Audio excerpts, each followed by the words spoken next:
if I was very hard pressed to say which of the preludes out of the 48 is my favorite, I suppose in the end I would probably come to choose this one, the B flat major from the second book.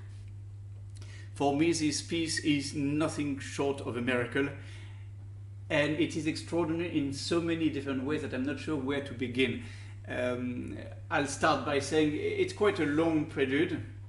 It's one of those, and there are quite a few in the book too, which are in two distinct parts, which brings it in some ways closer to the sonata form, and there are absolutely elements of these preludes that lean that way, and yet, and that's part of what is so fascinating about it, a part of it is definitely absolutely not sonata-like, and that's the part that is about contrast. Sonata form is about the contrast of two ideas, and Bach's music very often is about the absence of contrast and is deriving the most possible out of a very simple idea. And although in this piece you might say there are two or even three different melodic ideas, they are too much alike to offer contrast. So he starts with the simplest possible material, which is just 6 notes going down. And then, of course, Bach being Bach, up.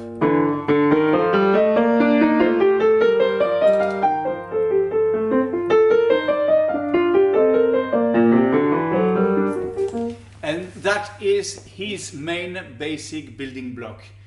Most of the piece will be based on that, up until this absolutely extraordinary moment at the end, where he has the reverse, so together with the main form, in a fascinating sequence.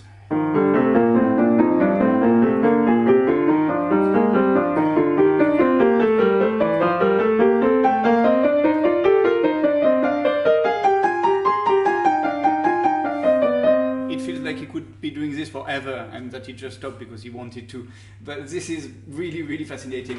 So this is his main idea. He has another two, shall we say, perhaps. He has a secondary one,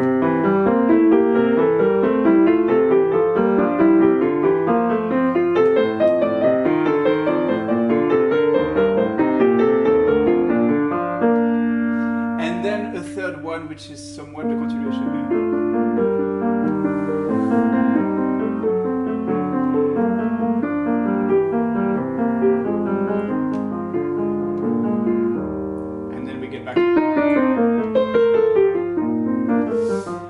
And with a closing idea that closes the first part.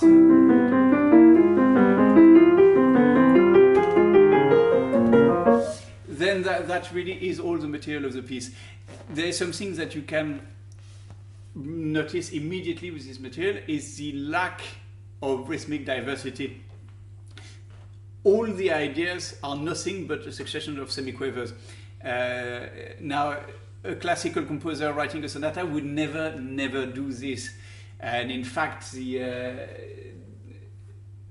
CPE Bach, who was writing in this style galant, again would never have done that. And Bach had a few preludes where he tried to approach this genre, and although he was not doing extremely contrasted ideas, they were still more contrasted than this one. Here, the unity is really the key for the work. So it is this tension between the sort of old way of doing things, one character for the whole piece, and the new way which wanted more contrast. In this piece is quite fascinating because there is a bit of both, but Bach is really most at ease when he limits his material and derives the whole piece from a single idea. And yet there is some attempt at something you could call a development in this prelude, but it's not really a development either. So it on a formal level, and I won't go into the detail of the analysis, but on a formal level, it's quite fascinating because it's so unconventional. There is no box that is pre-existing that will fit this prelude. It seems to invent its own form. The fugue is not on the same plane, and wisely so.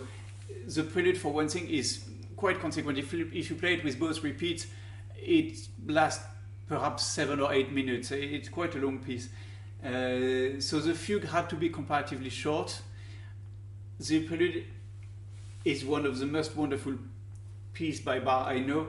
The fugue had to be lighter, and it shows actually quite a light form, because if this fugue echoes something, it would be the minuets that it evoked. And I mean, we don't associate Bach with the idea of a minuet. I mean, we all play when we are young, and we are told that it is Bach, but actually it's not. They are biasing Petzold.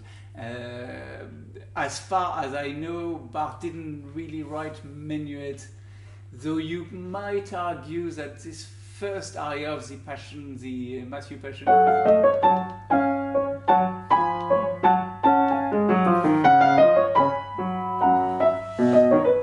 might actually very well be a minuet, but it's certainly not that we naturally associate with Bach. And here we sort of got one.